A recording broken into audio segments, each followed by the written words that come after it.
কলকাতার শহীদ মিনারের প্রাচীন নাম কী ছিল? অক্টারনি মনুমেন্ট। বাংলায় বলি সেনা ছাউনি বা সেনানিবাস, ইংরাজিতে বলি ক্যান্টনমেন্ট, উড়িষ্যা ভাষায় কী বলি? কটক। কোন খেলাকে একসময় মজা করে বলা হতো ঘোড়ার পিঠে হকি খেলা? পোলো খেলাকে।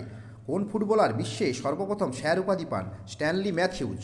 বাস্কেটবল খেলার প্রত্যেক দলে কতজন করে খেলোয়াড় থাকে? 5 জন। ভারতের ক্রিকেট দলের কোন খেলোয়াড়ের নামে তার অবসর গ্রহণের আগেই ব্যাঙ্গালোরে রাস্তার একটি অংশের নামকরণ করা হয়েছে? অনিল কুম্বলের। শচীন তেন্ডুলকরের দাদু তার নাম শচীন রেখেছিলেন কেন? তিনি বিখ্যাত গায়ক শচীন দেব বর্মনের ভক্ত ছিলেন বলে। আইস হকি খেলা কোন দেশে শুরু হয়? কানাডাতে শুরু হয়। বাবা কিংবদন্তি হওয়ার জন্য ক্রিকেটার ডন ব্র্যাডম্যানের ছেলে কিছুদিনের জন্য এই নামটিই নিয়েছিলেন। কি নাম? ডন ব্র্যাডম্যানই নিয়েছিলেন। সর্বপ্রথম রাজীব খেলরত্ন পুরস্কার কে পেয়েছেন? দাবাড়ু বিশ্বনাথন আনন্দ। পোলো খেলায় যে লাঠি দিয়ে ঘোড়ার পিঠ থেকে বল মারা হয় তাকে কি বলে? ম্যালেট বলে।